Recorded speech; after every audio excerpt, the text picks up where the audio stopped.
Quentin J. Bedwell and Cato bring you a Synchronized Bowels production, The Book of Jacob Kane. The Book of Jacob Kane is a supernatural fantasy set in the old American West. What happens when ancient evils awaken? One man is destined to save the world.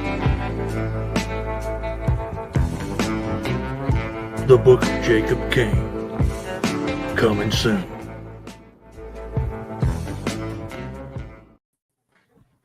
Oh, man. What's up, everybody? I got the energy of a snail.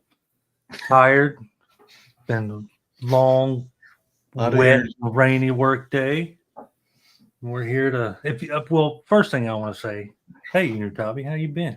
You came flying in quick, too. Yeah, just sitting here in New Jersey in my underwater lab building drones, you know. That's right. Massive drones. Yeah, it's been a busy, crazy week. But if you think by the title, everybody that's here now, we'll go through the chat here in a second, that this is going to be an hour of me bashing Hasbro. I just want to put that to rest. It's exactly what this is going to be. So 45 minutes, maybe. Be glad with that. 45 minutes. I'm going to go through and say hello to the folks that showed up early in the chat. Q2. Good old Quentin Bedwell. Roll Keeper. The Titan is here. McDJ, another channel member, using his channel member stickers. Glad to see you here. There's Quentin again saying hello. Princeton Phalanx. Always a pleasure. Thank you for being here. Can we just say that while this is the number one rated new indie news show on YouTube as voted on by the fan, we really appreciate y'all that show up. Yeah, I saw the listing today. I think it's like us, Joe Rogan, the Hawk 2 girl, Sean Ryan, and then somebody about cooking vegetables in France. We're it. I mean, we made the top. So thanks for that. To the fan that voted, we appreciate you very much. Alex B is here. The Titan. You're low energy because you forgot the smoking jacket. Yeah, maybe that's what it is. No, I'm low energy because it's just been a hell of a week. That's all. John Evans is here. Good to see you. And Deluxe Baldwin sneaking in with the $20 super chat. I don't have any cool way to say thank you, but you know what? I do, and this is just for you. This little video that was filmed through a potato. God, why do I have to work? I am sexy. I am sexy. Why am I working? What is this? Hey, man, I agree. Deluxe. Why am I working? All right, Canuck is here. Junkion is here. Thank you, sir, for being here. That's I think I got everybody. We are not alone today. We do have a guest. We're going to bring him in. And the first part of this, we're going to talk about the Hasbro. Oh, Eric is here. Thank you, Eric. We all love Deluxe. Thank you for the super chat. I appreciate you very much. Hope you're doing well. Love that guy. He's awesome, and I missed him at TFCon. Tony Horton is here. We have a guest tonight. Another one of my partners in crime, right there beside Enewtabie. Tonight we're going to bash Hasbro for a little bit and their horrible choices in toy design. I'll say up front, if you like these, fine. I'm not calling you stupid for liking them. I don't like a lot of them. I like some of them. And I think Hasbro is stupid for doing it. But Sam Newsman with the 99 cent super chat, thank you. Is this the preview show for Pake for Life Blades? That's right. He's going to have Blades on. Don't leave here. Catch his replay. It'll be fine. Just stay here and have fun with us. We have none other than Quentin J. Bedwell. What is that? Is this thing on? Man. Hey, I'm the Moldman. Hey, everybody. What's up, Quentin? Are you the keymaster? you look like every person that sees a plate of food beside them that someone else is eating, and you want a bite of it but don't want to ask. You know, that guy that goes like, "Oh, well, what are you eating over there? What you got?" Yeah. And they always look through their chicken wing? bifocals. I like chicken wing. What's up, everybody? What's going on, everybody? Mole Man from Simpsons. Trust Screamer is here. The Trailer Park Boys. That's right. The Trailer Park Boys. Enewtabie, what's been up with you this week, man? You been busy? Yeah, been doing a lot of work, a lot of things, many things in the fire, you know. Many irons in the fire. Yep. Yeah, I know. Yeah, life comes at you quick, don't it? It does. In the face. It hits you. It like right in the face. Quentin. How about you, brother? What you been up to? You're not busy at all. You got nothing going on. Shoot, man. Work and then get off work and right back at this desk doing stuff. So, yeah, working on all kinds of things, stuffing things. Yeah. Yep. Yeah. You'd think I was rich, all the work I do. You would think. All three of us, we think we would all be wealthy by all the work we do. The opposite seems to be the case in a lot of ways. It's been, man, I don't get it. It's been rough. Figure Fight Club is here. Good to see you. Hopefully I can like to be on their show again. I missed it last week because my internet took a crap. Ozymandias fan. Nice to see Watchmen fans around here. Kevzilla is here. We got Laser Pants shows up, of course. Oh yeah, Gay boys. I have to watch the replay. Don't watch the replay. It's not entertaining. There's nothing to see here. I want to leave that super chat up for the entire time. Yeah. I think he's talking to you two, though. I don't think he's talking to me. He's not talking about me. Can we shut up now and get on with the show? This is the show, Canuck, and you know it. Love that guy. Canuck's awesome. We need to see each other again, Canuck. We need to get together at some show somewhere.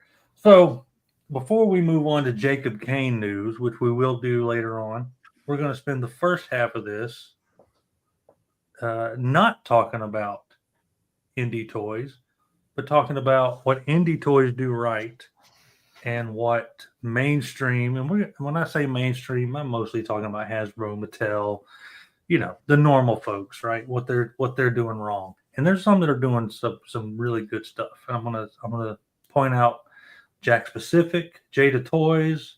I mean, the stuff they're doing, they're hot right now. Awesome. Like the game stuff that Jack Specific is doing, with like the there's a little smaller scale stuff, but they're fun figures. Jada Toys is killing it with their Street Fighter line. I mean, for the money, it is. I mean, it's hard to beat those. Jazzware's doing a great job. Yep. So all that stuff's going on. That's phenomenal, outstanding work that they're doing. Oh, hello, Figure Fight Club with the $19.99 super. I don't even know what's going on. You guys got to stop with the super chat stuff. I'm not used to it. Tonight. This is new. We don't get super chats around these parts. So thank you all for that. Got a super sticker too. Where I got a super sticker at? That's what Sam sent you, was a super sticker. Oh, was that a super sticker? All right. Yeah. You're all super, whether you spend money or not. Do never feel the need to send super chats. Greatly appreciated. Never required. But if you're watching this on my channel, send all the super chats. Send them all. Enewtabie. Yep. So this past week, while it's not necessarily indie toys related, Hasbro has made their big announcement for a bunch of Transformer stuff. And like at first, I was very excited about it because I like the direction they're going with it. And I saw some of the stuff. And some of it's like reasonably cool, a winner type stuff. You got this Waspinator, which I'm sure there's a fiction tied to it. Is there a fiction tied to a vehicle Waspinator? I don't know. I don't think this ever got released, but it was planned or something. Making sure. I don't pretend to be the Transformers genius. I just like Transformers, despite the fact that I haven't really collected in a while. But I think it looks good. Quentin, you still collect? You collect Transformers much? I have my old vintage ones that need to be cleaned up, but I've got a few over here, just a few. I've wanted to get back into collecting them, but the stuff I see on the shelves, which is mostly Hasbro, has kind of made me where I don't really care to, because I don't know. I don't personally. They just look too plastic to me. I don't know. Boy, I'm going to get into that. Thanks, Canuck. Appreciate the mercy chat. I think it's amazing the amount of articulation plus transforming. I think that part of it is amazing.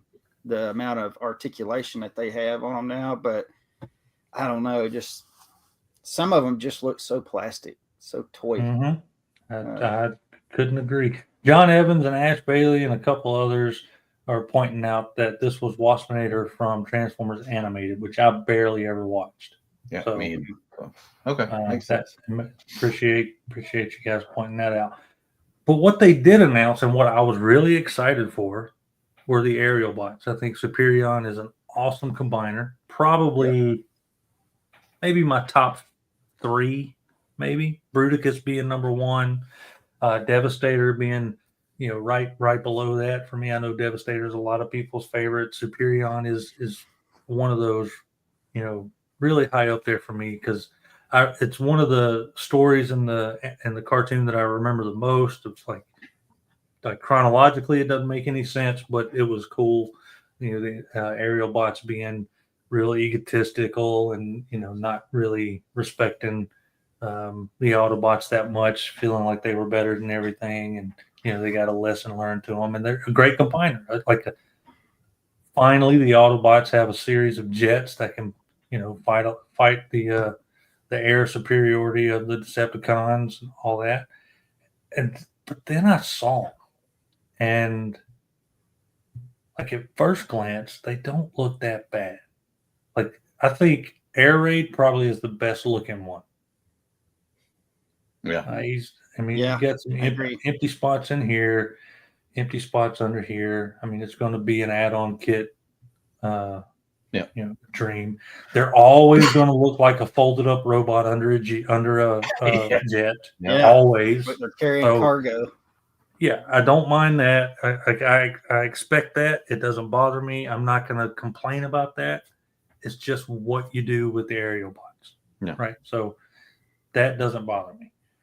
Air Raid, I think, looks fine. Yeah. Yep. I think let's see. Come on, load up. I think Slingshot, close second, but just absolutely fugly legs. I mean, that is gross. See, that's what I'm talking about right there. Those empty holes, those slots. That's something I just couldn't ever, I don't know. You're going to spend another $30 on an upgrade kit just to fill in those gaps. And Slingshot looks like he needs a Turkish hair transplant. He's got that butterface going on. Hey, everybody. Yeah. He's going to join the Air Club for Men. Hey, you go. While we make the big bucks. Not only a member, he's also a client. That jet doesn't look bad. What is that supposed to be? That looks bad. I think the color match on the upper and lower helped that a lot, as far as not just looking like a. But if you really look at it, it's very square with some wings and a nose. It's not. But before we get into some of the other ones, which I don't really care about any of that. I don't care about another freaking Dinobot Grimlock color. Before we get into the cream of the crop of terrible and ugly decisions, let's look at this crossover that looks like something you'd find at CVS in the KO section. Yeah. Trans bots. I think you're being That generous. You may even say dollar store. Yeah, that's absolutely terrible. One of the worst crossovers they could, like, both brands. The Sonic, love Sonic. Has he got a candy machine for a weapon? It's like a candy machine. You put your quarter in there and it drops out some bubble gum. And we're going to go to the next thing. Well, let's show the alt mode here. We can show the alt modes, which actually don't look bad, but they still look like bad, considering. But it still looks like dollar store knockoff. Yeah. Like, what's that British store that everybody buys their knockoff from? I think it closed down. You know what I'm talking about? I know what you're talking about. I can't. Or in the UK where everybody buys their knockoff Transformers. I know they were big in the day. Toys? Was it Sir Toys? Oh, maybe. Anyway, that's what this looks like. Yeah. This looks like something you get from some eighth party knockoff. It looks horrible. I don't fault this as much because at least it could be aimed toward an audience that could really play with it, despite it costing $50 for the 2-pack. I think it's just not. It doesn't look good. Even the packaging looks like it's very much for kids, and maybe it is, but that ain't worth $50 for a kid, and it certainly ain't worth $50 for me. I didn't pre-order any one of these. But let's get to the cream of the crop of absolute just garbage and what Hasbro does best. And I've complained about it, and I've even excused it a lot as far as like repaints and retools. This, again, first glance, doesn't look too bad. I don't know if this is just a render, but then when you look at it closely, it's that really cheap milky white plastic. Yeah. That you're talking about, like it's Quentin. Just a little bit. It's a little bit like, I don't know, transparent or something. It's like when you paint it, it looks fine, but like the plastic is kind of like got some kind of translucent attribute about it. It just looks weird. Looks like plastic. Looks like, you know, every Halloween when you get that, there's that like really cheap, like 25-cent candy that's up at the register that it's filled with like Kool-Aid, but it's made of like wax. Yeah. You know, you're supposed to bite the tip of it off and drink the Kool-Aid. Yeah. That looks like it's made out of that wax.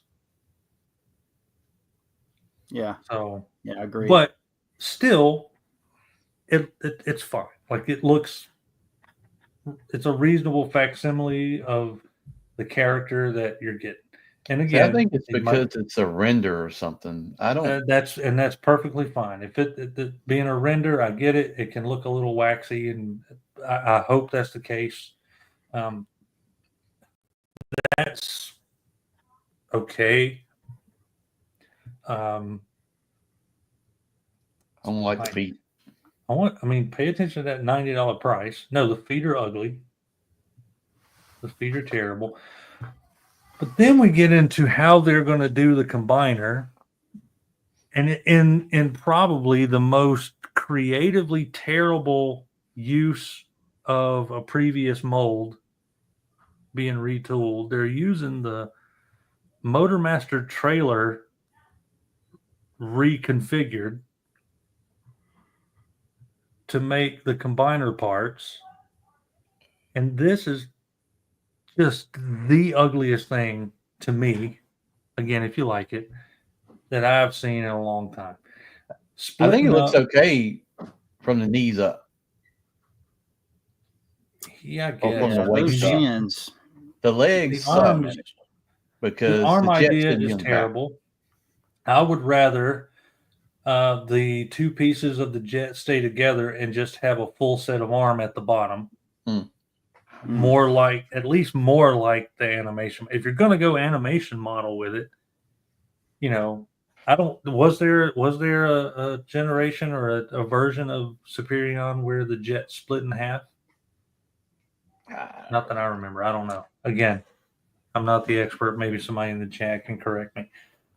But when Minosaur came out, I praised it. I mean, I gave it a great review because it was really awesome. Like the engineering into that trailer for a mainline bot, and it made sense. But the idea of using that same engineering retooled for the aerial bots is just lazy. And I mean, it's clever in the same way that customizers and kit bashers do really cool stuff with things. You know, like they turn something into something else. It's not as clever when the mainline brand slaps some tooling and a paint job on something that just doesn't make sense for the bot that it's doing. And the real scary thing is the likelihood of them doing this for like an updated Bruticus is pretty likely. Yeah. So is that right leg, that right shin, is that like, is there nothing in there? Yeah. Like, is that just a hollow shin? The plates fill in like on the right side of the screen. So you can, when you put the piece in, it pops it forward to fill in the hole. Okay. So there was a really clever bit of design on the Minosaur, right? When you put a vehicle on the back, it pushes a spring and a lever that closes that door in and makes it a solid leg. So it was a nice little gimmicky thing that added to like the playability of it, and it worked really well for Minosaur. Yeah. I wish I had an image of Minosaur up, and I don't even have mine out. But yeah, so when you put like one of the cars on the back, it clicks a button, and that red part that's on the left leg, basically is a swinging door that will close in. And I mean, it's color-wise, it's what Superion should look like, but essentially what's going to happen is folks like Larkin's Lair, Firetox, a bunch of folks at 3D Print are going to make this much better than it is now. Yeah, I have no doubt on the front, so you can move the jet to the front of it. Have no doubt that that's what's gonna happen. But it seems more and more that, especially with Transformers, Hasbro is depending on aftermarket people to fix their bad decisions.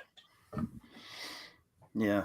And I think when I titled what mainstream toy companies get wrong, the main thing I wanted to talk about was, who are they marketing to? Are they marketing to the adult collector that remembers G1 Transformers and Superion? Are they marketing to a younger kid whose dad needs to buy a Christmas present? Because at $90 for Silverbolt, that's a high ticket. Yeah.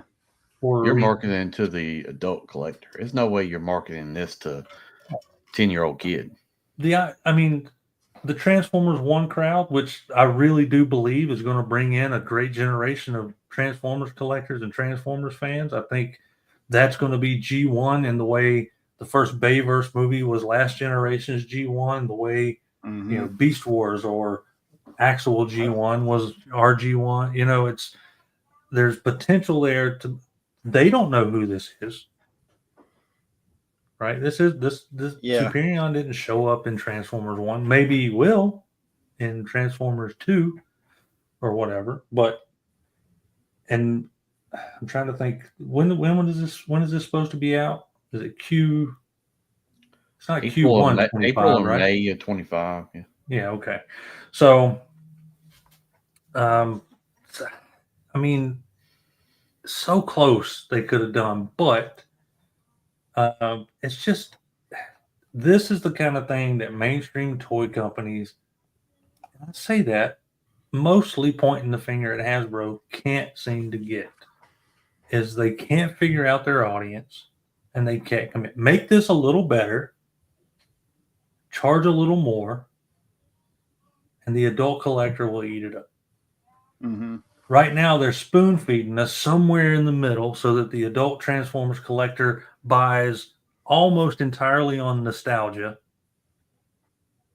Yeah, and I've been guilty of that. I've bought some bad toys because they reminded me of something from being a kid, right? And been happy with it. But they've got to figure out what they want to do. Save this whole thing for a masterpiece set and make it just top tier, right? Yeah. But I don't know who their audience is, and I'm not sure they do either. And that's what mainstream toy lines get wrong more than anything. Indie toys, for the most part, know their audience. They know who they're shooting for. They know who they want to buy their stuff. They know they're probably not going to sell millions. They're probably not going to sell hundreds of thousands or whatever of these toys. So they make it as good as they can for a somewhat premium price or up, and they just know who they're targeting. I don't think Hasbro has their sights aligned right now. I think they're trying to spread themselves a little bit too thin. They're talking about the independent companies, mostly they're going after adult collectors. And because of them being independent, lower MLQs, all that kind of stuff, they cost a little more. So it kind of works out for the adult collector. But they know that to put the extras on there and make things top notch. You come over to Hasbro, Mattel, all these other guys, they're trying to ride the fence. And I think that's part of the problem. But the thing is, they're trying to ride the fence on everything. They could easily do an adult collector thing and do a kids thing. And for some reason, they try to ride the fence on everything. You know what I'm saying? I mean, it doesn't make much sense to me. When there's room for that, like what they did with Earthspark and what they could do with Transformers 1. I mean, they can have two, and they kind of do have two solid lines. They have their studio series and their but even their studio series, I mean, which it's really good. Like I was looking at the figures just today, and I was really close to buying some of the movie figures. They got the movie Bumblebee out. He looked really good. I've almost bought him, but it's a rabbit hole for me. Once I get him, then I got to have this one to go with him, and so on and so forth. The collector's sickness. But my kids with Transformers 1, they are all in. And I watched that movie. That is the best movie I've seen in a while. And probably the best Transformers anything that I've seen at all. Now, I did really like War for Cybertron, the first two seasons. I still like the other ones, but I feel like they could have been a little better. But then again, I wasn't real familiar with the Beast Wars Transformers. So that kind of was like, it kind of left me, but I hope they strike the iron while it's hot with this Transformers 1, because man, I love that movie. I would so go back and see. I enjoyed it too. And my kids are super excited. I mean, my son for the first time is really, because normally when I would buy him a Transformer, he'd transform it into a car and it would never go to a robot after that, because he just likes cars. But he's actually wanting to get some Transformers for the characters now. So that's what happens when you get proper fiction, right? And you can connect to a character rather than just a cool car. It gives that character a soul, and it's not just a piece of plastic on the shelf. It gives you something to enjoy. Yeah, absolutely. Let's see what the chat's saying. Titan says, definitely skipping on Craperion. I like the look of those third-party Chinese Navy ones, especially. Oh yeah, for sure. Yeah. I mean, you're going to pay a they premium. look cool, for but those. I can't do it. Can't do I it. know it's just hard for me to Yeah. buy Chinese. But we've talked about it before. Like we would buy a World War II, Yeah, I'd buy Allied and Axis Arleigh forces. Burke or anything. Yeah. Osmandia says third-party stuff it is an insane rabbit hole, and I would highly recommend if you're gonna if you want some aerial bots and you're gonna spend $90 on this. If you don't care about scale, you can get some much better engineered legend scale aerial bots. Now, once you go into the masterpiece scale stuff and fans toys, you're going to pay a high premium for that. Man, everyone hates Superion. Seems like I love it, and that's okay. Again, I pre-ordered it.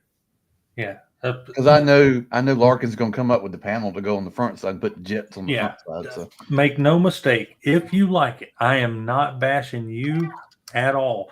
I have Hasbro stuff all around me. What I want to make clear is that just because I like their stuff doesn't mean I have to like all their stuff. Yep. They're not perfect.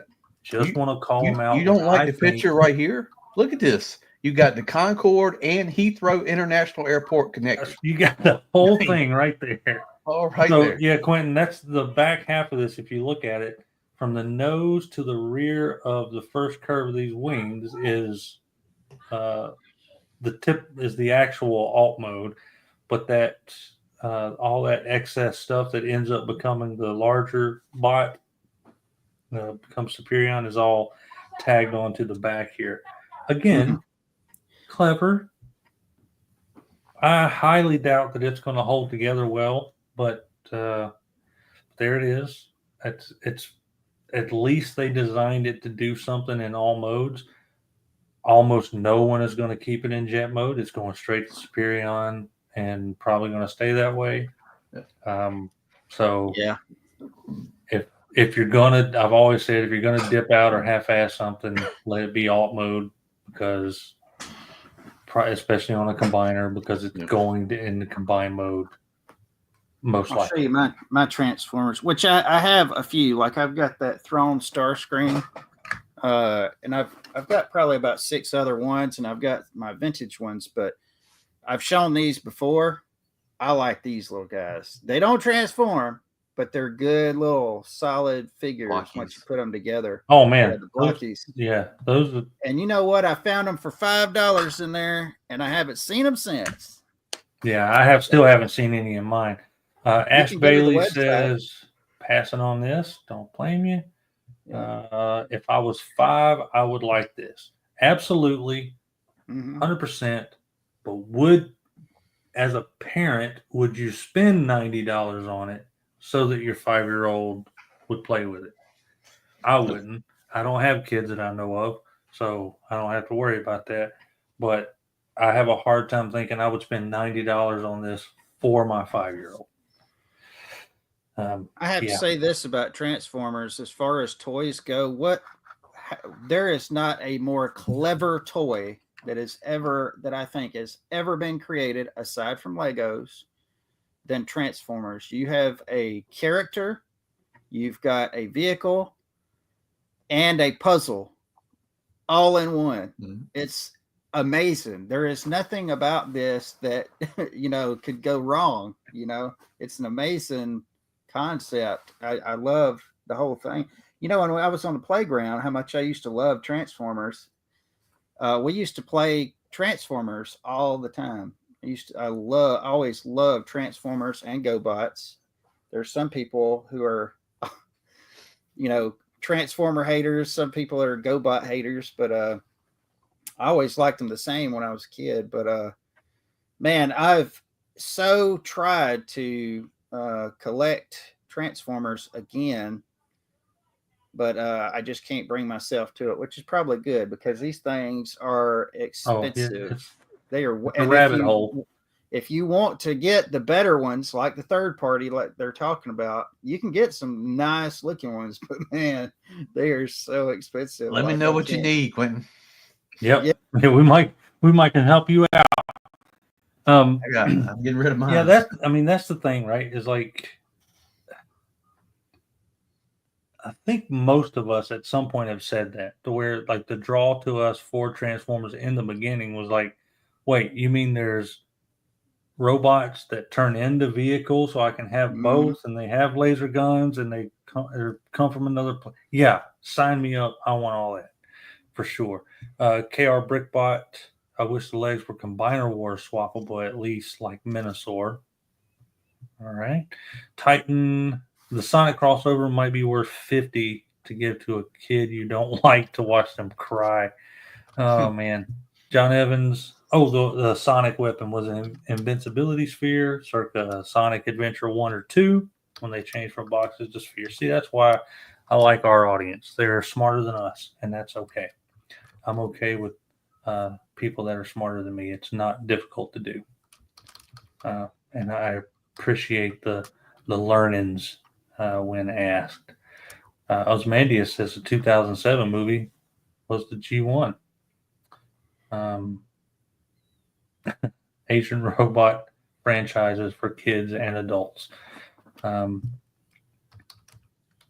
had backed out of movies recently, unfortunately.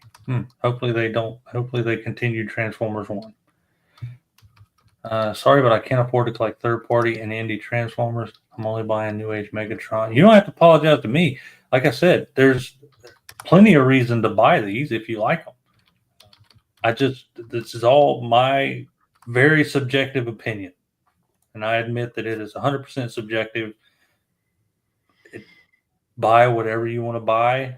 Like what you want to like. Absolutely. I'm not buying it for you. It's your money. I don't give a good darn how you spend your money. And it's liar. Yeah, there's plenty of stuff I like that fans. Other people don't like at all for whatever reason, and I'm okay with that. Yeah, and the things that, by the way, that I've said about Transformers, if you like them, look, and I there's some of them that I have almost bought, but I just know that if I buy this one, then I'll get into the whole thing and I won't be able to stop. So.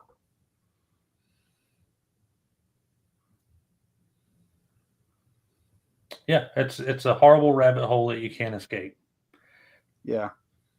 And this I would get big on. But going through, like, let me tell you, Transformers was every bit as big to me when I was a kid as He-Man and G.I. Joe and all this other stuff that I collect. I mean, and look, I'm all up in He-Man and Marvel Legends and Motu. I mean, yeah, my psychosis runs deep. And let me just say, if I picked up a Transformer, like one that I actually liked, and I had to get the rest of the team, like that OG, Prime 5 that they have, which I would say some people might disagree, but I think Optimus, Bumblebee, Jazz, Ironhide, and then it's a runoff between, like Brawn and a few others. But and then, of course, if you have them, then you've got to have the Prime 5 Decepticons, Megatron, Soundwave, Starscream. And then if I got Starscream, I'd have to have, Thundercracker and, that's exactly what you're doing. Already happening. It's just waiting for something. It's waiting for something to light the fuse, and it's just going to explode. Oh, yeah. I mean, there's definitely a standard set of Transformers to buy. And I'm not, I'm always going to buy Sunstreaker because it was my first. But yeah, I mean, you're going to have Sunstreaker without Sideswipe. Right. You got to have like the main ones, and they're the ones you're always going to get. Good guy. I always joke in our little chat group every time somebody says there's a new Optimus Prime coming out. I'm like, what? An Optimus Prime? That's weird. I didn't see that coming. Because it's going to happen. I wish we could get a decent Megatron. I don't think we've gotten a decent Megatron mainline for a while. Outside of the Studio Series Bumblebee Megatron, which I think is a gorgeous figure, which I did not pick up. Bert the Stormtrooper, if you're watching this, you're welcome. We were at Target at the same time, and he was like, "Hey, are you gonna get this?" I'm like, "Nah, you go ahead." And I haven't seen one since. This was I think too. He says He says, I feel like he says it's more for me. No, it's the Canute. Who was it that said that? It says more for me. Oh, right here. Yeah, more for me is how I see the difference in collecting. Hey, that's the way to think. Whenever people say, "Well, I don't want that," well, that means I ain't gonna have any trouble buying it. Then, Yep, that's exactly right. So this is another thing that I saw when scouting through Hasbro Pulse, and I haven't seen much about this online. This is $75. What? This is ridiculous. What is this? 2 reaction figures, G1 Prime and Megatron. So it's Super 7 reaction figures, but it's the Transformers reaction, the ARC playset. And I have never seen somebody use the term. I hope so. I have never seen somebody use the term playset so loosely. So this is what you get. A compression molded plastic mountainside base of a hill. Is it compression molded? It looks vacuum molded. Vacuum molded. That's what I was trying to say. Vacuum molded. And a reversible backdrop, which is probably cardboard. That's going to be absolutely. I love that artwork. Don't get me wrong. Yeah. That artwork is that's brilliant. Classic. Yeah. 100% love the artwork. And then on the I see that's reversible side of it. Let me get my glasses on. It's reversible. Yeah. So then you get this wonderful 2D artwork of you get the shit. Play set. So real. So realistic. Oh, golly. For $75 freaking dollars. Mm-hmm. That is ludicrous. I could see for like 25 or 29, maybe. Maybe. Well, look, you could buy this apples and oranges, but you could buy Castle Grayskull when it came out for what, $89? Yeah. Versus that. And it comes with a figure and all the accessories and stuff. I mean, look at it. Deluxe Baldwin is one of the most positive individuals that I've ever seen collect Transformers. The dude buys virtually everything that comes out. Trash. 100% trash. Yeah, that is horrible, and they should be ashamed of themselves for even putting it on Hasbro Pulse. Yeah, I mean, I would love to know how many of those sell. I would love to know how many of those sell. And they're obviously digital renders, so they're probably not even made unless so many people buy them. I don't know. I mean, you're telling me Super 7 can't crank that out in 15 minutes? I think I could go to Office Depot and get those backdrops out pretty quick. I already got them. I took them to a print shop. It's easy. So bad. It's terrible. So this is another one. This is their they actually had the nerve to call it a Titan class, which it is pretty tall. What was it? 14 inches tall? Is that 15, I think he said. 15 inches tall. So it is. That doesn't look too bad as a render right there. Yeah. This is the most interesting one, I think, to me. Yeah. Again, it is the most interesting one. And I think that's good. Lots of accessories, lots of blast effects. You got everything you would expect out of Star Optimus Prime, the 13th Prime, Star Convoy. But is it worth that? This is the old Titan. This is the old Titan price before. They were $199. So this is what it was when we originally. Well, I didn't pay that much for it, but when Tripticon, Fort Max, all that. That's I think the original one. But I don't know. But this, to me, is the best looking offering that they had from that. As far as the upper price stuff, I mean, some of the other figures look just fine. I mean, they're fine. They're what they are. But hey, Raziel Kane. Megatron looks pretty good. I got he that is one. getting Star Convoy. That's good. Yeah, Megatronus doesn't look bad. I think that's a is that a reuse? No, that's a new one. Is it a new one? I think they're going to do Studio Series Megatron off that body, though. You think so? Yeah, because it's a tank. He's going to be a tank. Ooh, Ugly that feet. beast. Ugly feet. Yeah. Oh. Yep. I think you're right. I like that. mean, I mean, it looks pretty similar to the other one, though. Right it's there, Megatron. if you look at it, yeah, it's a retool of Megatron, right? Yeah, it looks like it. I mean, it's got the twin the arms pieced together, and you put the gun. The arms fold up to put the cannon in between. I mean, it's a heavy retool of one of the earlier Megatrons. It looks better than Megatron did. I think mostly because of the colors and some of the added stuff, but they are beating the crap out of those couple of Megatron molds. Larkin says new mold a lot taller. So basically, it sure does favor the other one though a lot. They went into the computer and they hit the percent up button. Enlarge. Yeah. And did their little mouse scroller up on there. Yeah. So, so Star Convoy, I think, is the most interesting one. Superion is trash. The Super 7 play set is hot, stinky doo-doo. I think with this Star Convoy, kind of Marvel Legends, Dragon Man, and Marvel Legends 97 set, now Hasbro is realizing they don't need to do Hasbro. I agree with that too. But yeah, I mean, HasLab's a different beast. Most of those are done out of house anyway.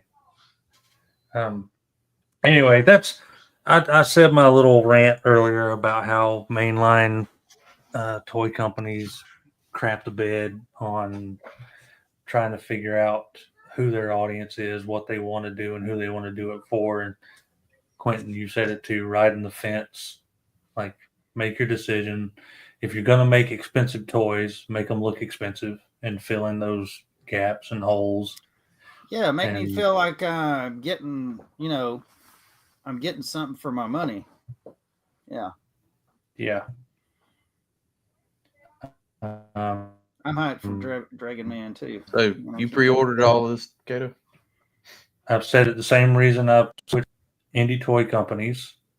While more expensive, the gap is shortening between what they were and what they are now. The price gap between the two is much closer than what it was. Bob, the awesome Bob, says, question, I heard NECA is charging $20 shipping for new TMNT. Wow. That's a lot. $20. Well, I'll say that. Like, shipping sucks. Yeah, no matter who you're getting it from. The price of shipping has gone up tremendously. It does suck. But it is what it is a lot of times. Now, somebody like NECA, you would think you could get a better deal on shipping by volume. Well, they can because they're a company, and normally, shipping companies give better deals to companies. Oh, hi, Ionicus. Thanks for being here. Appreciate you. Get to work, you bum. All right, that's my rant. What do you guys got to say about it? I've kind of complained enough. Enewtabie, I know you ordered them anyway, so. Well, to be fair, I did pre-order Megatronus because I did like the look of that one, and I did get the aerial box. And the only reason I got them is because I know Larkin will fix that front one. Because to me, it's stupid to have the jets on the back. But I know on Minosaur, if you wanted to, you could flip the knee around, but it just wouldn't work right. I mean, if you wanted the car on the front, like, you could do that. So yeah, the other stuff just doesn't appeal to me at all. Like, none of it. And I've been more picky with Transformers ever since, I don't know, since United, I guess, come out.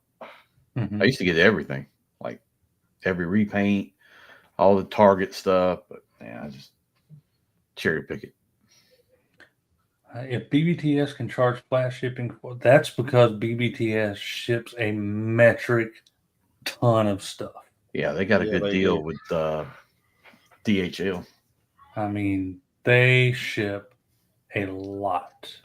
I mean, you're talking about NECA, who does ship a lot, but you get like NECA is one company. BBTS ships a ton of a lot of companies. So that's where that deal is. Yeah, for sure. Brickbot, Hope SS86 Megatron comes with a gun alt accessory. At least, maybe. We'll see. Quentin, what do you think? You're not that. See, you're a fair and balanced, objective observer. You're not mad about I'm Transformers? objective. I'm objective. The ones that I have are ones that I saw that I liked or either got a super good deal on. But yeah, I just, it's just like I said. I mean, I'm just not willing to jump all the way in yet from what I've seen so far. Now, if I was in the line, I probably would be like Enewtabie and get, like, I like that Megatron one. That looked really good. Didn't care too much for the Optimus Prime, but I'm just not really tied to that in any way. Like, I don't know of any media that was in, which I don't always have to be, but a lot of times I do if it's somebody like Optimus Prime. It was in one of the Japanese, like, Go Super High Robot Life Form Fight Max Boom Boom Bang Bang Transform Robots Go. It was like a Micromaster thing too, right? Like it was. Yeah, probably if I was into something like that, I would probably like it. But usually with me, like Optimus Prime, I was putting in the chat earlier, people were talking about getting rid of some of their Transformers. If I probably got into Transformers, it would be War for Cybertron, Earthrise, all those. And the reason being is because they always felt to me like a natural progression of the original characters, like an updated version with all of the little details all over them. And I really loved all the weathering and stuff that they had on them. I thought that was really cool. So that would be the ones that got me in. But, for the most part, I just, as much as I love them, they haven't, there's some toys when I see them, like, I've got to have that. I've got to have that, and I will buy it without even thinking about it, without going through the list of stuff that a collector goes through. How's this going to look on my shelf? Do Monster I need Force it? Killer? Do I want? Yeah. Oh, yeah. Like, I saw those. Like, yeah, I'm taking. Well, you and I were talking like back and forth. Every time it would come in stock, we're like, "Go get it! It's in stock now." Yep. That one I couldn't. And I don't even know what it is about it. I mean, I haven't seen any like comics yet or anything. I just love the way they look, and they remind me of so many different things, like Wolfenstein. I used to love to play that game, Wolfenstein, and there's so much stuff about them just is awesome. Well, and since the first wave has come in, I think pretty much everyone has said they're phenomenal figures. So I expect that one to be. That's the thing. And I wanted that William. That Fury Toys veteran William. Veteran William, and this is like kind of fills that gap for me that I missed out. that feeling right there is Hasbro. Even though I'm a Transformers lover, I want it to do good. I want to see it do good. They haven't. I will say. I don't mean they have. I'll say it like this: they have failed to give me that feeling when I see their stuff. You know what I'm saying?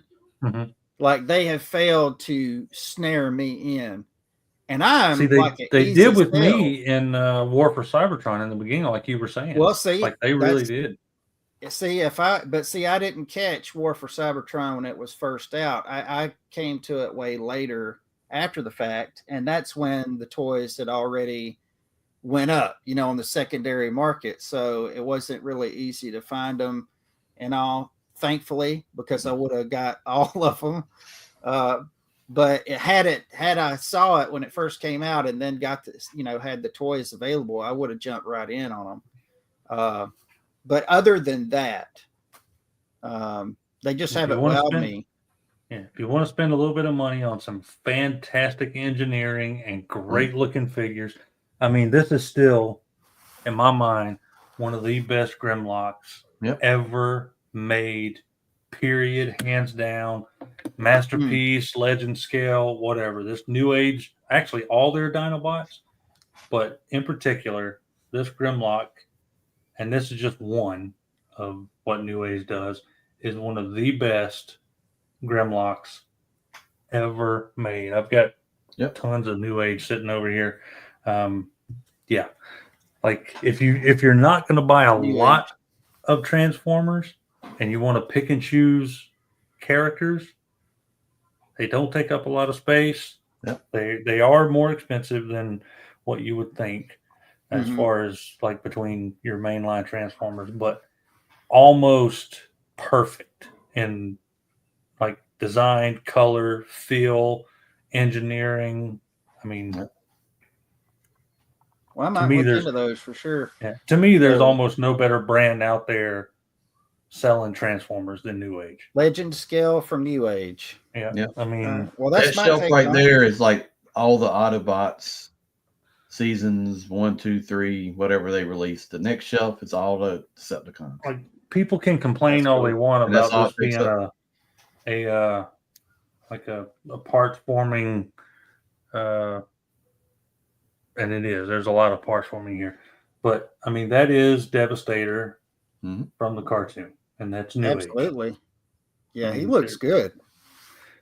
So yeah, that's one of my Magic Square. Magic Square will be a close second to that. Some of the Magic Square stuff I like better.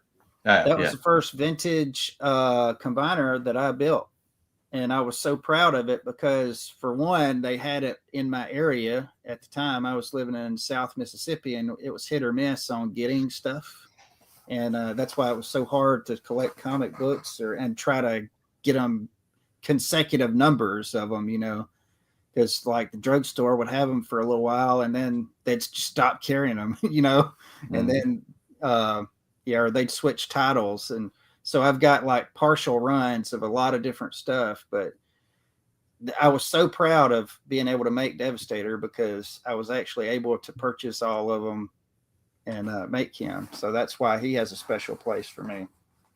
And that one looks really good. And every once in a while, Magic Square comes out with just an absolute gem. Their Bruticus set is, is darn near perfect too.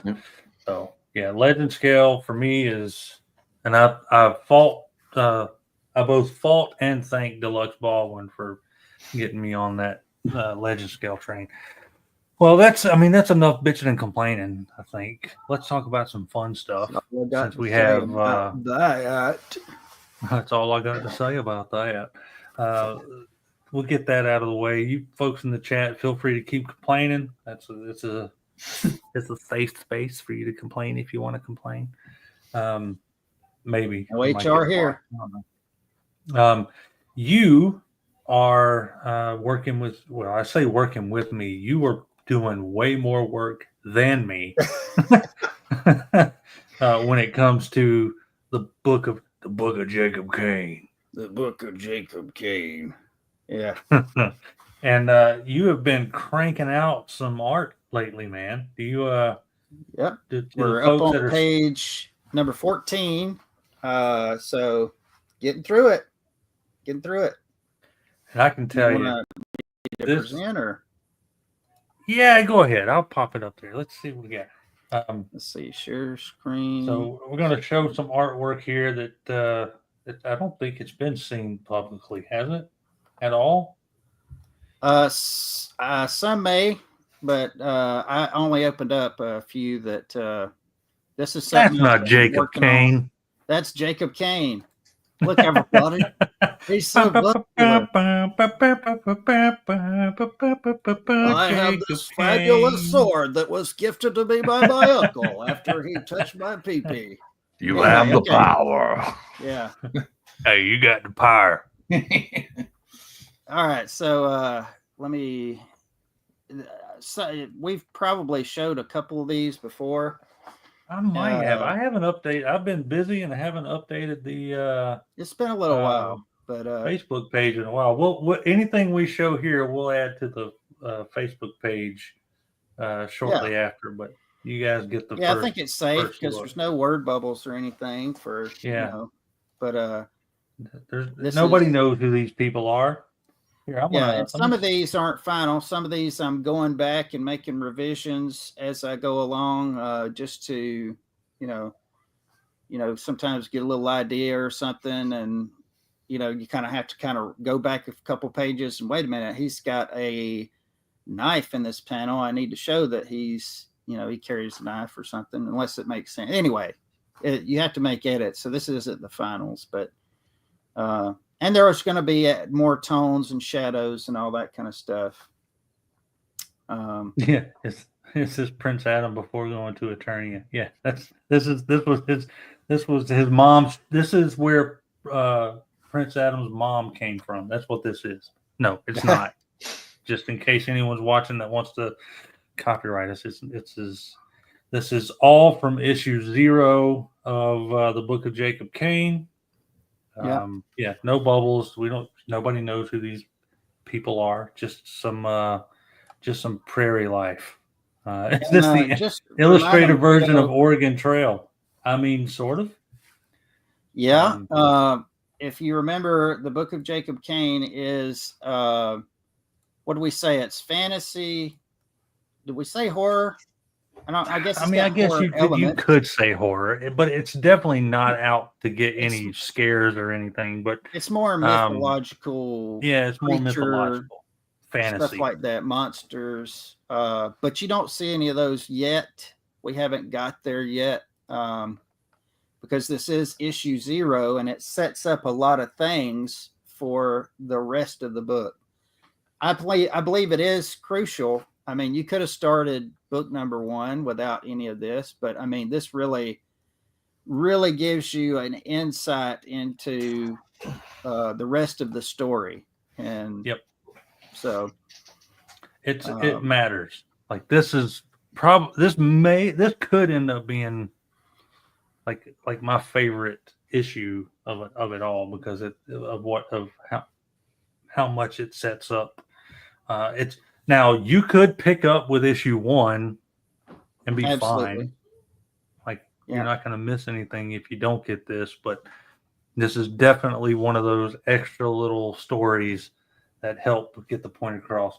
Man, your detail kills me in like some of that background stuff. Well, sometimes I get a little carried away, especially when it's been a suck day. I'm like, I just get into this grass and I'm, killing people in my head, and I get a little carried away. Like, I can't believe she said that to me. This is actually very amazing to me how you can come up with this and do this and look so good, especially from my terrible writing. Well, this all comes after 8:30. The kids have been put into the bed. Uh-oh. I don't really want to show that one yet. That's all right. Well, I guess. Oh, it's gone now. Yeah. Make it go away. Pull up a different one. But anyway, this all happens between 8:30 and 3 in the morning. Now I say 3 in the morning, but I try not to do that. I try not to do that very much because, of course, I don't want to have a stroke. But all those times that I'm either up too late or up too early, every once in a while I'll get a message, ding, and I'm like, "What is this?" And it'll just be, Quentin has sent an image, and I'm like, "Oh, here we go." Yeah. But all of this is very important character building stuff. Yeah, you got to have it. I mean, we can't get right into the monsters. I mean, sure, enough movies do, but you got to think about it. In movies, you're dealing with motion. And they, a lot of times they only have about 2 hours, and in that 2 hours, the scenes are changing every 4 seconds. Instead of scenes, you got panels. So anyway, it takes a long time to pace and all that kind of stuff. You have to be real careful. You don't. You got to set up characters. You got to set up relationships, and that way when something happens to somebody, it means something. And that's a promise that we made early on. Yes. Yes. Things matter. Death matters. Life matters. Well, like things have Kato already knows what's coming in this and what I've got. I know. I can't wait. 14. We're getting into like from like the last 5 to 7 pages are like the punch is coming.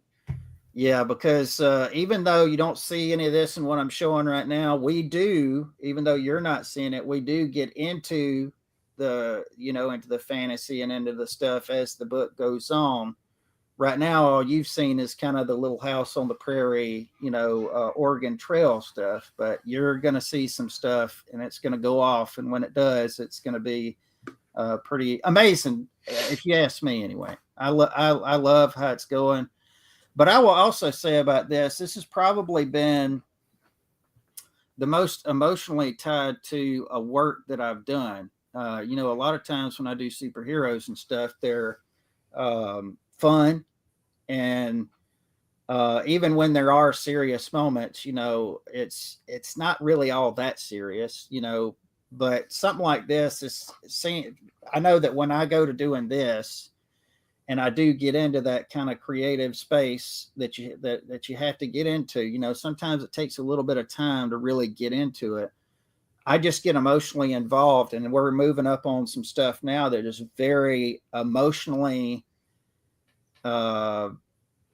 taxing, some of it, because, when you look through a comic book, and I was talking to my wife about this the other day, when a person looks through a comic book, it takes them seconds to read it and flip the page. But me, I'm on that page for sometimes hours.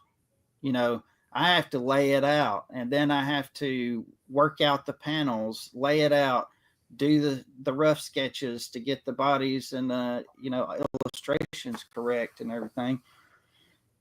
I'm on it for a while, so I'm stuck on pause in this section.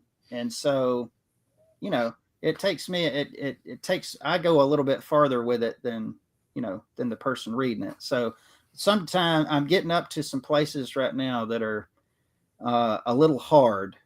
And so, that's all I can say. I'm dancing around it, but anyway, there's a lot of stuff that's about to happen where I'm at. A couple questions headed our way.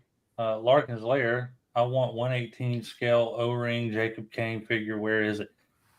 We've said that if the comic is accepted well enough that we would consider figures for it. And it just dawned on me, we said we wouldn't do 1/18 because I would not even want to remotely tread on where Chicken Fried Toys is doing with their awesome Cowboys stuff. But they do a lot of homage stuff. Wouldn't it be cool if like Chicken Fried Toys got a hold of this and was like, hey, would you mind if we did a couple of Jacob Kane figure? Yes, please do. That would be awesome. So who knows? Because they do a lot of cool little homage figures. Yeah. Another question from House Hendo. Are you tied to Greek mythos, or will you expand to North American folklore like Wendigo, Coyote, snow vampires, the Pukwudgie of native myths? I can say wholeheartedly that any and all mythological characters are on the table. Yeah, the way this story is structured, the lore behind the characters in this story and the lore behind the monsters and creatures and all that kind of stuff makes it to where everything is out on the table. Everything. And I don't want to get too specific on what everything entails, but yeah. It won't. I think by probably issue 2, definitely issue 3, you will understand that there are rules in this world, but the rules for what can be used as far as creatures go is nearly unlimited because of the universe that we set up. Yeah. Yeah, I agree. And that will make sense eventually. But I can tell you there are some cool twists. I think there are some cool twists, character-wise, that I think people are going to get a kick out of. And I don't, at least to my knowledge, I'm not saying I've read absolutely every bit of cowboy or fantasy out there, but I haven't read anything that has our story in it. You know what I mean? Like you're going to see bits and pieces of stuff that we're fond of, like Supernatural or Buffy the Vampire Slayer type, inspiration. It sounds like a pretty wide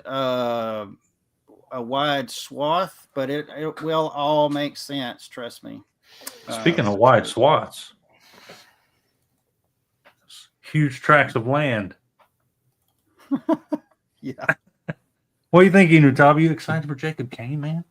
Yeah. Well, look, you got to put Enewtabie in it. Yeah.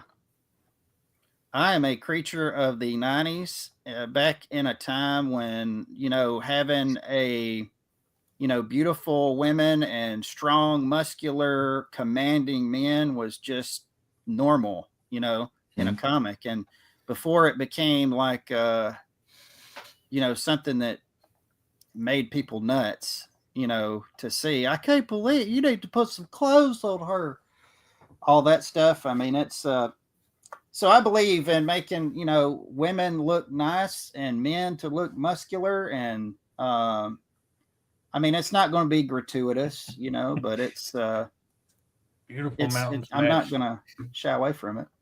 Yeah. So what do we have here? This was an early sketch of what we would like an action figure to look like, right? Yes. Yeah. Yeah, when we were kind of deciding on the figure side of it, and I know eventually we just decided, well, let's just worry about the book, and we'll let that side of it when we come to it. If people like it, if people enjoy it, then we'll go that route. And I mean, I'm excited about that. I need some good Western figures in my collection, absolutely, for sure. But if we get to this, that would be great. And I'm just going to show these really fast so that people can just, see them, but I don't want them to get it burned in too much. Yeah, because these aren't necessarily people that you'd see in the comic. This was an idea of figures and accessories that you could do. So, like we had talked before, and Enewtabie, you remember me saying this too, like if we did a figure line based on Jacob Kane, we could also basically make it to where you could accessorize those more fantastical styles from the comic into something a more traditional cowboy and Indian type figure. So you'd have like a little bit of the best of both worlds if that's something you wanted to do. And this was doing some head sculpt tests. Some of these might look familiar because we were thinking, hey, what could we do any nods and homages in there? There might be a Huckleberry or two, or somewhere in there if you can spot. There might even be, if you look on that second from the bottom, third from the left, there might even be an Ace of Spades head sculpt of sorts there that we toyed around with as a nod to a good friend and I would say fellow toy maker. We aren't toy makers yet.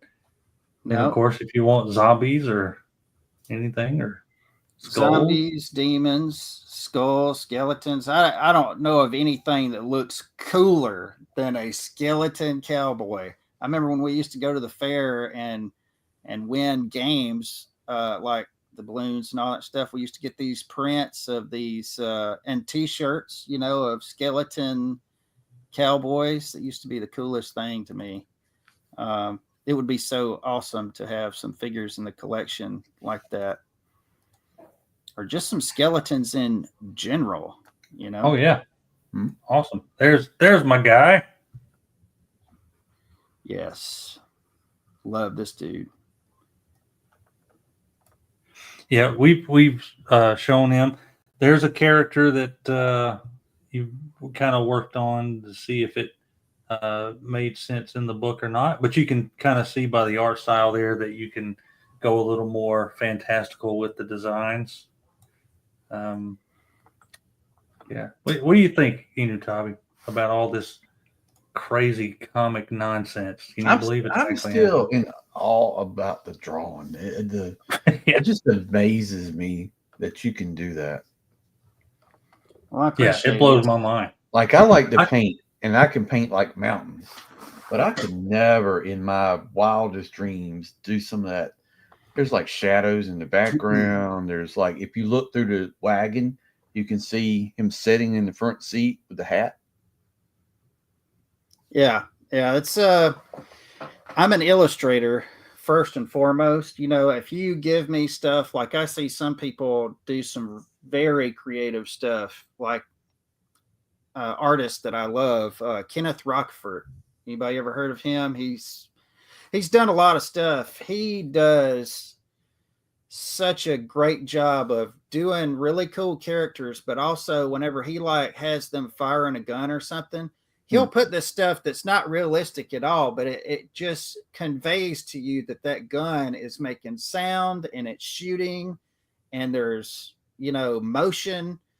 And it's stuff that, of course, if you saw somebody shoot a gun, you would not see. It's little, anyway, I find that stuff really cool. I'm not really good at that. I'm more good at doing more realistic stuff because I'm an illustrator. I like to draw what is. That's why, like, when I do military stuff, I get it down to the rivet. I mean, I have to get it, it has to look like what it's supposed to look like. Banana clips and all that stuff. I got to have every little rivet where it's supposed to go and the slings where they're supposed to go. Because I feel like I fail if I don't. That's why one reason why I like this having that tinge of fantasy involved in it. That way I don't have to super research, everything so much. There's a little bit of leeway because there's always aficionados that come along, and that's a Remington repeater that didn't come out till 1840, and then it wasn't wide release until 1856, Oh, wait, let me do it with the glasses. Wait, that's a Remington repeater. That's not true. That's not right. He shouldn't have that. This must be back in the 1840s because, he shouldn't have that weapon. Well, we actually account for that in the story, and that's exactly right. We may even have a little joke in there because you're going to see weaponry in here that absolutely doesn't belong. It doesn't exist even 1800s to early 1900s. Will look reminiscent of stuff that's current. So there may actually be a little explanation for that and a little stab from one character mentioning another person that lived in history that maybe explains. Again, it doesn't take much when you're setting up a fiction to make the rules of your world and stick to the rules of your world. Yeah. And then suddenly you can do whatever you want. I mean, think of the early, not the real early, but the, Superman once he could fly, right? Let's not just the leaping tall building Superman, but once they set the fiction up where he could fly and, was basically involved. Once you set that rule, like, well, he can't, that doesn't make sense. He can't fly. Oh, well, it's because he's from Krypton and that happened and this happened. Oh, okay. Now it makes sense, right? You can, so little moments of story and writing can make it to where, oh, well, that's why this can exist in the late 1800s. Can someone have a Walter P-38 just as a nod to Megatron? Maybe. Yeah. I mean, let me tell you what. So just as a big tip of the hat to the artist up here, I'm not a writer. Like, never taken a class. I just had this cool idea for a story that we fleshed out together, right? So the book is going to say written by Cato, art by Quentin J. Bedwell. Mm-hmm. Make no mistake, a lot of the pages you just saw came from him reading between the lines of what I wrote. Like I wrote, this happens, blah, this is a great story, I like this, and then this happens to this happens to this happens. Almost more like a short story, not a script. Quentin, being the genius he is, takes that short story and says, okay, how can I make this to this be an engaging page? I'm not one of those, and I've seen some like storyboarding and stuff for comics. I don't write like in panel 1, this transition to panel 2, this is going on. Yeah. And I don't know how to do that. I don't want to do it. So some artists love that. And sometimes I do, depending on what kind of story it is. Like if I am not, what would you call it? Comfortable with the material. Like if I feel like I'm reaching here, you know what I mean? Like if I feel like I'm reaching on the whole thing, then until I get comfortable, I like to have that kind of school marmon, somebody telling me panel by panel. But for the most part, if it's something that I'm comfortable with, I don't like to be constrained, because I think the writer is doing a little too much. He's not being collaborative enough. He's taking too much control. Anyway, I love the way Cato did this. He laid it out, and what I'm doing is trying to put it together, stitch it together in such a way where it makes sense, like the pacing, and also keeping the rules in mind, because, like we've talked about some of the comic rules before, like you have to have a page turner panel at the end of each one. You have to consider what side of the page your pages are going to fall on, like if you're turning the page or if it's open, right? Because what is the reason for having a cliffhanger if you just look over to the next page and there, but when you flip the page, that last panel, that's got to be like a cutoff to where, a cliffhanger to get you to turn the page again. So anyway, but I just really applied the rules to what he already sent. And there's some things that happen in the story, and whereas he just says them in the initial, rundown of everything, then, I try to make that happen the way he wants it to happen, like setting up the relationship so that it means something when something happens, it's also a matter of like, you and I are in pretty constant conversation over it. So, yeah. And I think we've got a reasonable idea of the entire story. Yeah. Like what we want to happen in the whole thing. I don't think either one of us knows how many books it's going to take to do it, but we have like this beginning, middle, end kind of idea for what the story should be. So the fun stuff happens when we know that this has to happen and this has to happen and this has to happen. But there's so many conversations we have for stuff that's not really inked yet, penned yet. Yeah. Quentin and I will go back and forth. It's like, hey, what if this? Because if we know that we're going here, right? This is the destination. This is where we are. It's like, hey, what if we do this and it allows like a new meaning for this? Yeah. Like we can now build. I mean, that just happened the other day, right? Like something really cool that we were like, shoot, that's great. Yeah, I had the script out for and I do like 3 or 4 pages at a time. But that whenever there was something that you had said, Cato, I don't know what it was, but that knocked off 2 pages of my script that I'd already done, but it was so good. I mean, I didn't mind at all. It made perfect sense and it was good. So you did it. Like you messaged me and you're like, hey, what if this happens? Yeah. And I'm like, oh, but if that happens, we can do this. Well, you added on to it. Yeah. Added on to it. And when you did, I was like, man, why didn't I think of that? That's perfect. And so then I cut those other 2 pages out and then laid out 2 more pages to make that happen.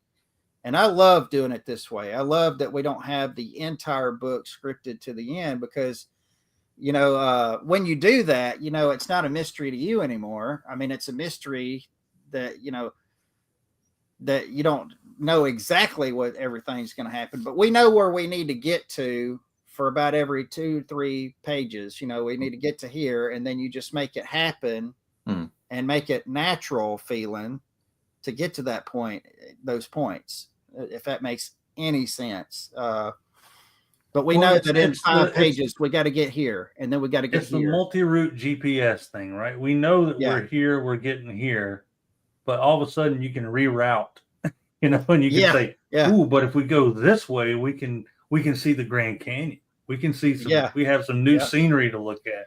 We don't have to take the interstate all the way, right? So, and every time it's like that last one was really good, because Quentin came back with like, hey, I was thinking, we know that this happened, so what if we did something like this? And then right away, it was like we were on the same page, because I'm just like, oh man, because we have this thing way off in the future that we know is going to happen. Mm-hmm. Now, with what he just said, we can do this thing and make that thing even better without changing anything. It doesn't hurt. Make you one of those things in movies, like where it makes you want to go back and watch number 1 again, because, you know, and here you are in movie number 3 or 4, and you're like, wait, now I got to go back and watch the first one.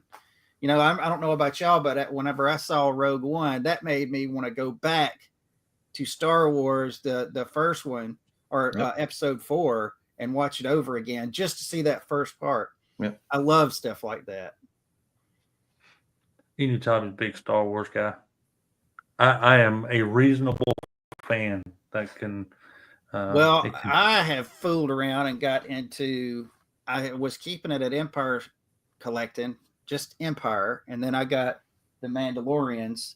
Those who have seen me on any kind of cast already know what I'm about to say.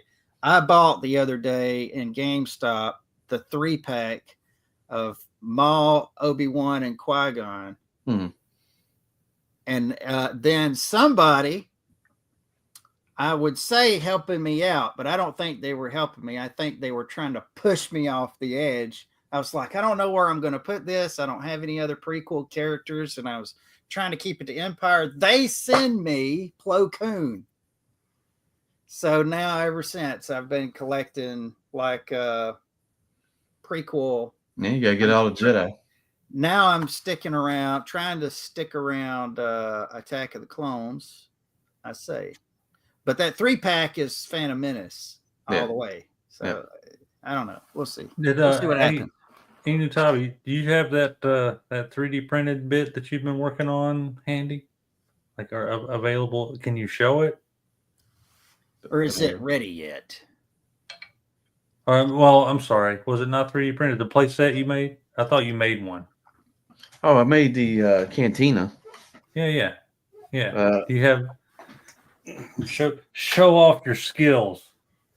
Oh, good. He's wearing pants. He's wearing shorts. I really thought I was going to see Enu Dongi. He's the only one here.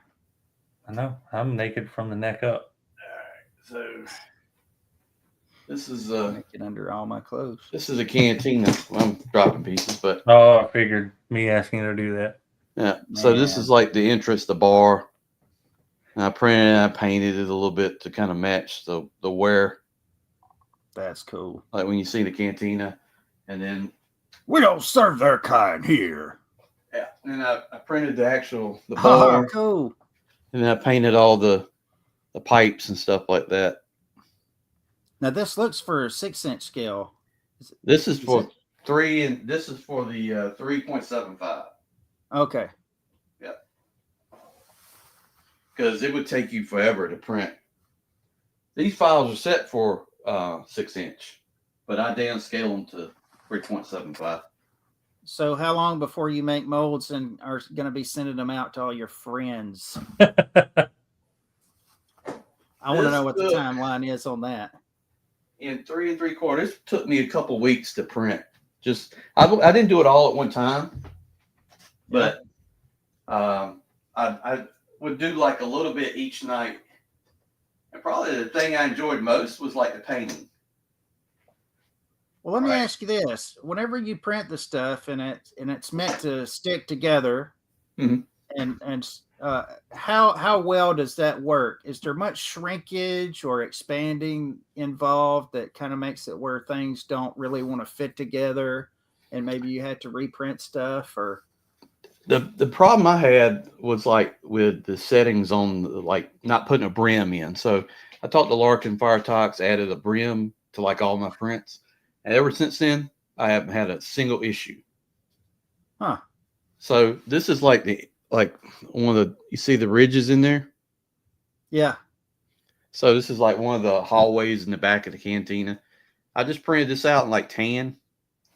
And then I just took some paint, acrylic paint, and just painted this. Because if you look at the cantina, the red and blue stripe are worn. You can see where they used to be. They're solid and they've been worn out over the years. So I did this. I got another one. I got another project I'm working on.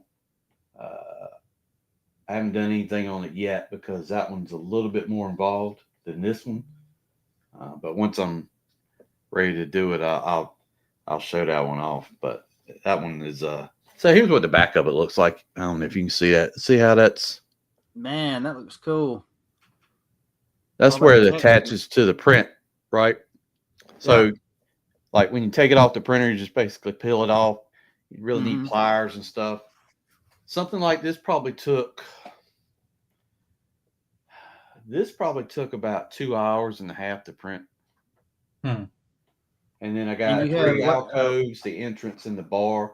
So probably about 30 some hours, 40 hours to print it. Yeah. And that's the filament printer, right? Not the resin. Resin's, I mean, resin to me does good for action figures and stuff like that. But if you're doing like play sets, weapons, things like that, FDM it's called is the way to go. It's FD. What is it? I forget what it stands for, but I have like another room. I only got one printer, and I got like tons of spools of different colors where I just go in and print stuff. I try to print close to what it should look like in color. So like I bought tan because the walls are tan. Because I don't want to print gray and then paint it tan. So if it's something I can print in that color and just detail it up a little bit, that works for me. Yes, Braziel, I did say Enewtabie. And concerned that I would see Enewtabie. No. Well, guys, I think I got to get up early in the morning. I love this. We were 1.5 hours, about 30 minutes longer than normal, but I think I got a He-Man finish. Some good talks. You got to finish your He-Man, your Jacob Kane and Eternia. Jacob Kane, He-Man. Yeah, there's a crossover that we need. I got a full He-Man collection too.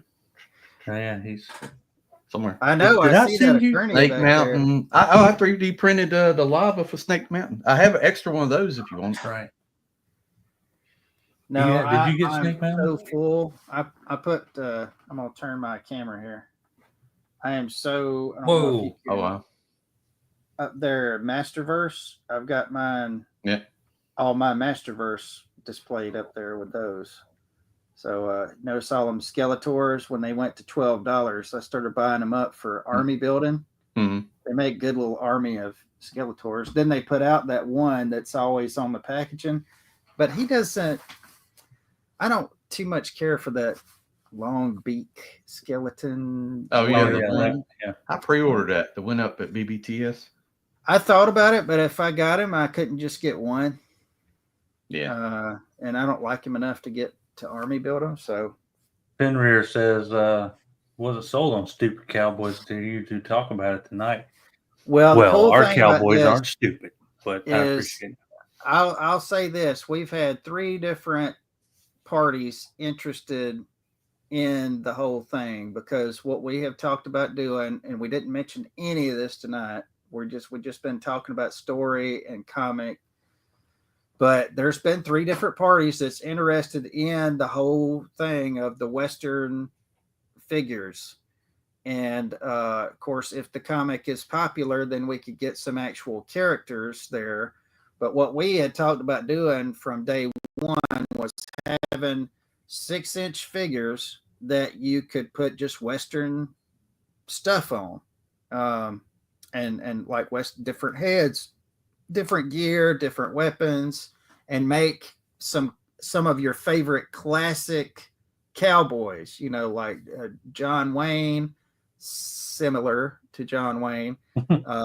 All different Clint Eastwood characters that he's played, John Wayne, Jimmy Stewart, all those that people know and love, that some people wouldn't even know what they were, but they just look cool. But that was our thinking behind it.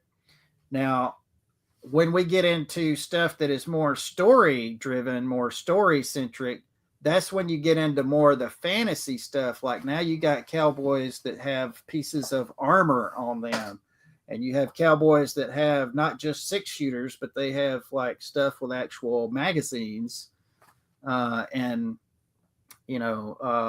drum fed stuff.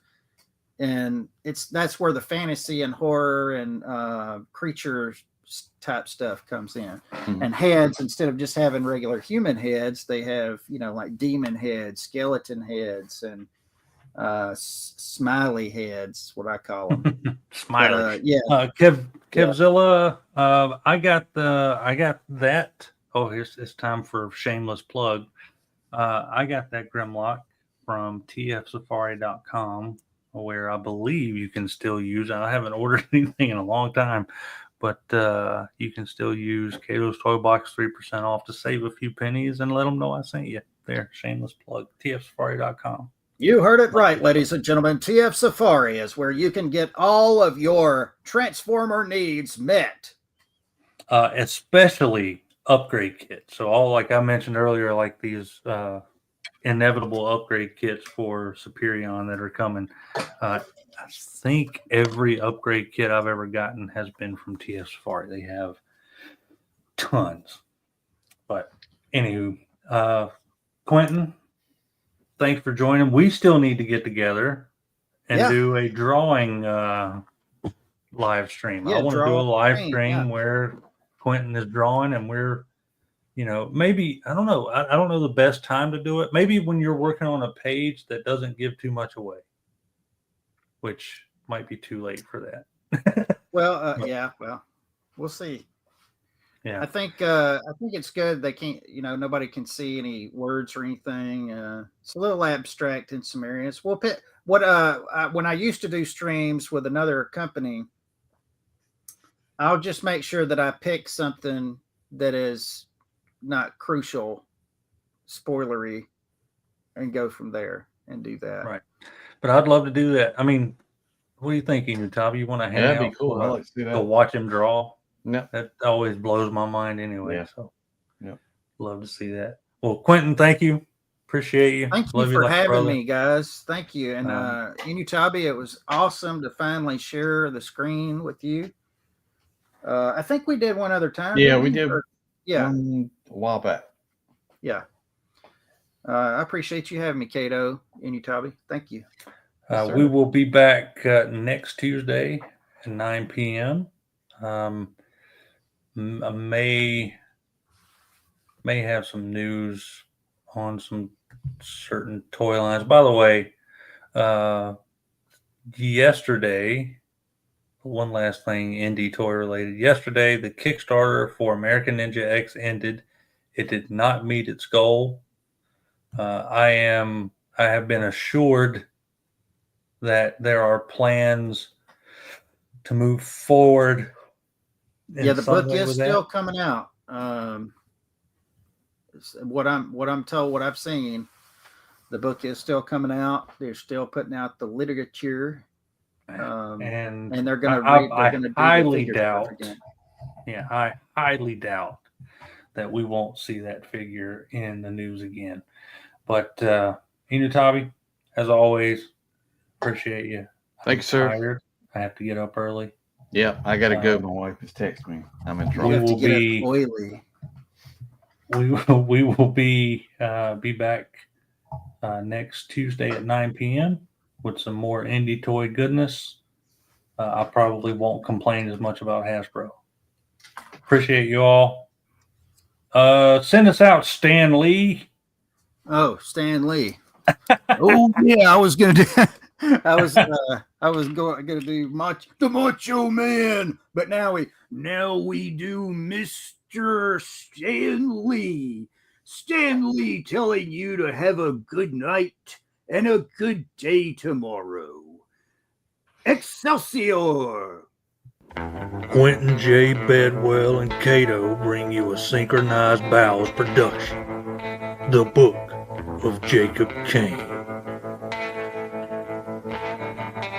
The Book of Jacob Kane is a supernatural fantasy set in the old American West.